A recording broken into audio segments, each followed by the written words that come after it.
गए हैं। अब गांव-गांव का जायजा लिया जा रहा है। फर्रुखाबाद में डीएम मानवेंद्र सिंह ने खुद मोहम्मदाबाद ब्लॉक के मुरान गांव में घर-घर जाकर हालात का जायजा लिया है।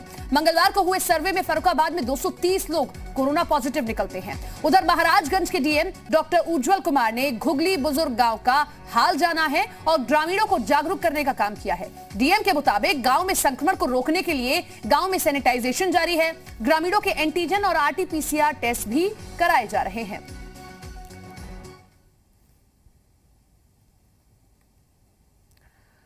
हम आपको दो तस्वीरें दिखा रहे हैं। एक तस्वीर आप देख सकते हैं कि फर्रुखाबाद की है, जहां पर डीएम खुद गांव में पहुंचते हैं, कैसे हालात हैं, कैसे टेस्टिंग की जा रही है, लोगों को जागरूक करने का काम उन्होंने खुद किया है। और दूसरी तस्वीर आप महाराजगंज की देख रहे हैं। यहां पर भी खुद जिलाधिकारी जाते हैं, गांव का मुआयना करते हैं, टेस्टिंग कैसे की जा रही है, लोगों को कैसे जागरूक किया जाए, तमाम व्यवस्थाओं को वो खुद देखते हैं। और ये सब तब है जब सूबे के मुखिया योगी आदित्यनाथ ने ये आदेश दिए, क्योंकि गांव-गांव तक कोरोना संक्रमण दस्तक दे चुका है। लिहाजा बहुत जरूरी है कि गांव के लोगों को संक्रमण से बचाया जाए। इसीलिए ये मुख्यमंत्री की पहल पर हम देख रहे हैं कि जिलाधिकारी अपने अपने जिलों के गांव में जा रहे हैं और इस तरीके से निरीक्षण कर रहे हैं, क्योंकि ये मूल मंत्र खुद मुख्यमंत्री की ओर से दिया गया कि टेस्ट, ट्रेसिंग और ट्रीटमेंट, इस पर ध्यान दिया जाएगा, तभी हम संक्रमण की चेन को तोड़ सकते हैं। तो गांव-गांव में अब टेस्ट हो रहा है। अगर कोई पॉजिटिव निकलता है तो ट्रेस कर लिया जाता है, उसके कॉन्टैक्ट ट्रेस किए जाते हैं और उसके बाद में उसका ट्रीटमेंट किया जाता है,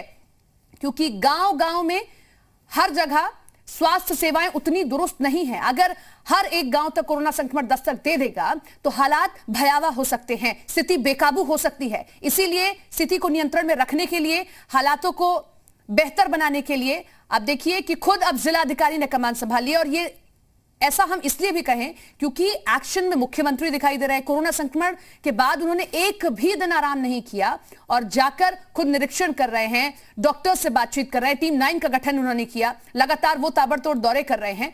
इसीलिए और अपने अधिकारियों को भी उन्होंने निर्देश दिए।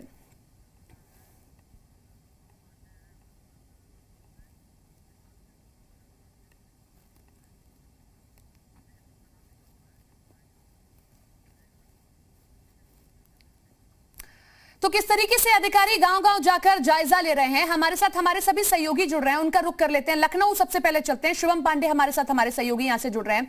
शुभम, हमने देखा कि मुख्यमंत्री खुद निर्देश देते हैं, जिसके बाद अब जिलाधिकारी हरकत में आए और अपने अपने गांव में जाकर, अपने अपने जिलों के गांव में जाकर टेस्टिंग, ट्रीटमेंट कैसे हो रहा है, ट्रेसिंग कैसे हो रही है, इस पर ध्यान दे रहे हैं।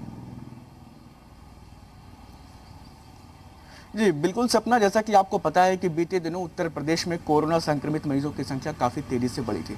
इसके बाद तमाम स्वास्थ्य व्यवस्थाओं पर, तमाम स्वास्थ्य विभाग पर तमाम तरह के सवाल खड़े हो रहे थे। इसके बाद मुख्यमंत्री ने इस पूरे मामले की कमान खुद संभाली। हालांकि इस दौरान वो कोरोना संक्रमित भी रहे, लेकिन इस दौरान लगातार उन्होंने कोरोना संक्रमित मरीजों को कैसे ट्रीटमेंट मिले, इसको लेकर के एक तमाम तरह की योजनाएं बनाई। इसके बाद टीम 11 के बाद उन्होंने टीम 9 का गठन किया, जिसमें सर्वप्रथम कोरोना संक्रमित मरीजों को कैसे इलाज मिल पाए, इसके लिए एक प्रारूप तय किया गया, जिसमें टेस्टिंग, ट्रैकिंग और ट्रीटमेंट का फॉर्मूला तैयार किया गया, जिससे कि लगातार कोरोना संक्रमित मरीजों को सबसे पहले जांचा जा सके, उसके बाद उचित इलाज भी मिल पाए। इसको लेकर के एक तमाम बेहतरीन योजना बनाई गई, जिसके बाद अब आने जल्दी देखा जा रहा है कि कोरोना संक्रमित मरीजों की संख्या पर लगाम लग पाई है। लेकिन इसके बाद चुनौती अब यहीं खत्म नहीं होती। मुख्यमंत्री योगी आदित्यनाथ के द्वारा गाँव में कोरोना संक्रमित मरीजों की संख्या बढ़ने की जानकारी उनको मिली है। इसके बाद से अब एक नई तरीके की योजना लाई जा रही है, जिसके तहत उत्तर प्रदेश के सभी जिलों को, सीएमओ व जिला अधिकारियों को यह जानकारी दी गई है कि गांवों में खास तौर से ध्यान देते हुए वहां पर एक ऐसी योजना बनाए जिससे कि ज़्यादा से ज़्यादा लोगों की, कोरोना संक्रमित लोगों को इलाज मिल पाए और कोरोना संदिग्धों की जांच हो पाए, जिससे कि समय रहते हुए और जरूरत भी है, क्योंकि शहर में हम आराम से लोगों को जागरूक कर सकते हैं, लोगों तक चीजें पहुंचा सकते हैं, लेकिन गांव में चीजों को पहुंचाना, स्वास्थ्य सेवाओं को पहुंचाना बहुत मुश्किल हो जाएगा। इसीलिए जरूरत है कि लोगों को जागरूक किया जाए। वाराणसी चलते हैं। विशांत श्रीवास्तव हमारे साथ, हमारे सहयोगी यहाँ से बने हुए हैं। विशांत, अगर हम वाराणसी की बात करते हैं, बनारस की बात करते हैं, यहाँ बहुत सारा इलाका गांव का ही है। ऐसे में हर एक शख्स को जागरूक करना, क्योंकि गांव के लोगों के अंदर अभी भी यह भावना है कि कोरोना, जरूरी नहीं है कि कोरोना ही हो, अगर बुखार आ रहा है, खांसी है, तो ऐसे में जागरूकता इन इलाकों में फैलाना सबसे बड़ी चुनौती है प्रशासन की।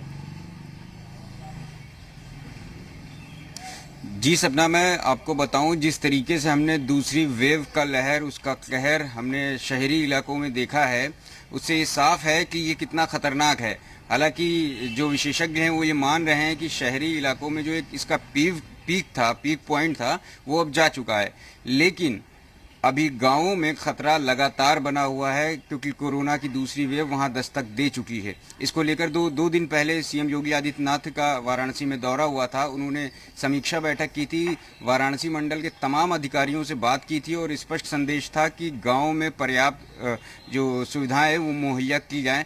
जिसको लेकर मैं आपको बताऊं, कल WHO ने भी यूपी सरकार की तारीफ की है कि उन्होंने किस तरीके से 75 ज़िलों में 97,000 से ज़्यादा गाँव में जो माइक्रो मैनेजमेंट गांव-गांव जाकर घर-घर जा कर के लोगों को किट मुहैया कराने की जो एक योजना बनाई थी, ये कितनी सार्थक हुई है। साथ ही करीब 2000 टीमों ने 20,000 घरों में जा कर के लोगों से बात की है। तो ये सब चीज़ें अच्छी हैं।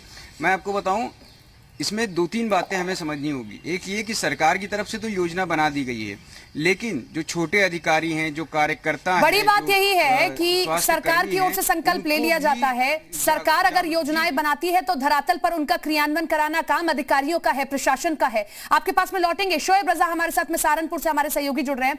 शोएब, यहाँ के गांव हमने देखा है कि बहुत संपन्न है। अगर हम बाकी जिलों से कंपेयर करते हैं, राज्य जो हैं बाकी उनसे कंपेयर करते हैं, यहाँ पर लोग कितने जागरूक दिखाई दे रहे हैं? टेस्टिंग की कैसी व्यवस्था है और डीएम की ओर से क्या निर्देश गांव के लिए दिए गए हैं? कैसी स्वास्थ्य सुविधाएं? देखिए सपना, सरकार की तरफ से कोशिश जरूर की जा रही है कि लोगों की टेस्टिंग ज्यादा हो, उनको समय पर इलाज मिले, लेकिन जब ग्राउंड रियलिटी आप देखते हैं, मैं खुद पिछले कई दिनों से लगातार ग्रामीण इलाकों में जा रहा हूं। कल भी हमने एक रिपोर्ट भेजी, तो ग्रामीण इलाकों में अभी उस तरह से सहूलियत नहीं पहुंच रही है। लोगों में संक्रमण बहुत ज्यादा फैल रहा है और सहारनपुर अगर जिले या पूरे मंडल की मैं बात करता हूं, तो यहाँ पर उस तरह से जो अधिकारियों को इस तरह सक्रिय होना चाहिए था वो नजर नहीं आ रहा है। हालांकि पिछले दिनों कई गांव में टेस्टिंग जरूर हुई सरकार की तरफ से, जब पहल इसकी की गई थी गांव-गांव में जाकर, लेकिन जितनी तेजी के साथ काम होने चाहिए उतनी तेजी के साथ यहाँ पर काम होते नजर नहीं आ रहे हैं और ज्यादा जो जिम्मेदारी है वो अधिकारियों को निभानी होगी। बड़ी बात यह है कि लगातार इस तरह के मामले ग्रामीण इलाकों में सहारनपुर में बढ़े हैं, जहां पर बुखार लोगों को आता है और कुछ ही दिनों के बाद उनकी मौत हो जा रही है। ऐसे बहुत सारे गांव सहारनपुर में जहां एवरेज 1 से 2 रोजाना मौतें हो रही है। इस तरह की जो और ये सब इसलिए क्योंकि जागरूकता की कमी है। हम बार बार इसका जिक्र कर रहे हैं कि गांव के लोग ये समझते हैं कि बुखार आना कोरोना नहीं है, इसीलिए 2-3 दिन देरी करते हैं और नतीजा होता है कि कई लोगों की जान जा चुकी है। लौटेंगे आपके पास में। आगरा से संकल्प दुबे हमारे साथ हमारे सहयोगी बने हुए हैं। संकल्प, आगरा के गांव में किस तरीके से जिला प्रशासन ने तैयारी की है, कैसे टेस्टिंग की जा रही है और कैसे लोगों को जागरूक किया जा रहा है?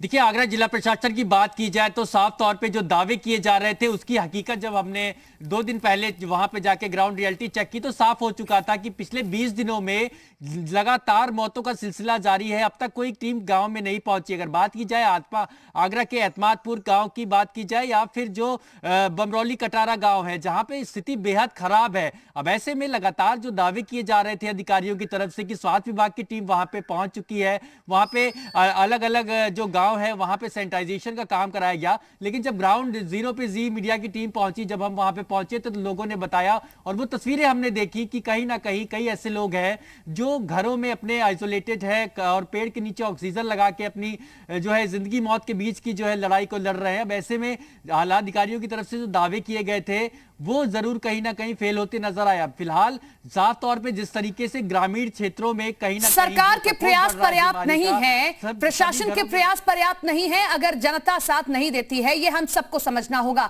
महाराजगंज चलते हैं। अमित त्रिपाठी हमारे साथ, हमारे सहयोगी यहां से बने हुए हैं।